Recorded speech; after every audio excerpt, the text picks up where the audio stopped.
राहुल गांधी के सीट को बचाने की जिम्मेदारी एक बार फिर से कांग्रेस के लिए बड़ी चुनौती, क्योंकि वहां पर बीजेपी के रणनीतिकार ने मोर्चा संभाल लिया, चुनाव प्रचार किया और चुनाव प्रचार के साथ साथ एक बड़ा मैसेज देने की उन्होंने भी कोशिश की है।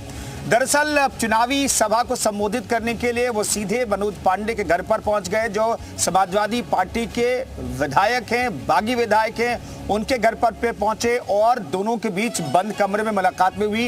इन तस्वीरों के जरिए एक मैसेज देने की भी कोशिश की है, ब्राह्मण मतदाताओं को साधने की भी कोशिश की है अमित शाह ने मनोज पांडे के घर जाकर के। जीआईसी मैदान में जनसभा के बाद बीजेपी प्रत्याशी दिनेश प्रताप सिंह के साथ सीधे मनोज पांडे के घर पर अमित शाह पहुंच गए।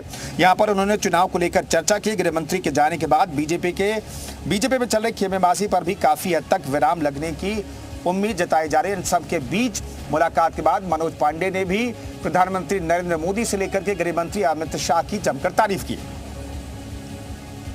जहां सीमाओं पर लड़ रहा था वहीं अपनी आंतरिक सुरक्षा से लड़ रहा था, उसे किसी ने निजात दिलाया।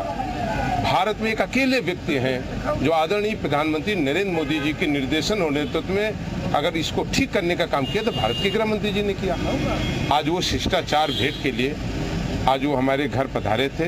मैं उनका आभारी हूँ, दिल की गहराई से मैं उनका आभार प्रकट करता हूँ कि उन्होंने घर आकर के हमारे सम्मान को बढ़ाया। तो मनोज पांडे की अहमियत इतनी क्यों है ये समझिए। दरअसल मनोज पांडे के घर पर अमित शाह अगर चल करके चले जाते, मुलाकात करते बंद कमरे में, तो मनोज पांडे की अहमियत बेहद जरूरी है। समाजवादी पार्टी के विधायक हैं, ऊंचाहार विधानसभा से 3 बार एमएलए रह चुके हैं, मौजूदा एमएलए हैं, अखिलेश सरकार में मंत्री रह चुके हैं, बड़े ब्राह्मण चेहरा हैं और इसीलिए साधने की उन्हें कोशिश की और ब्राह्मणों को मैसेज देने की कोशिश की। राज्यसभा चुनाव में दरअसल क्रॉस वोटिंग की थी, समाजवादी पार्टी के लिए नहीं बल्कि बीजेपी के प्रत्याशी के लिए उन्होंने वोट किया था, तब से सुर्खियों में आए और तब से ऐसा लगा था कि बीजेपी की रणनीति में मनोज पांडे कहीं फिट बैठते हैं। तो रायबरेली की जंग जीतने के लिए किस तौर पर वो अहम है, ये आप समझ सकते हैं।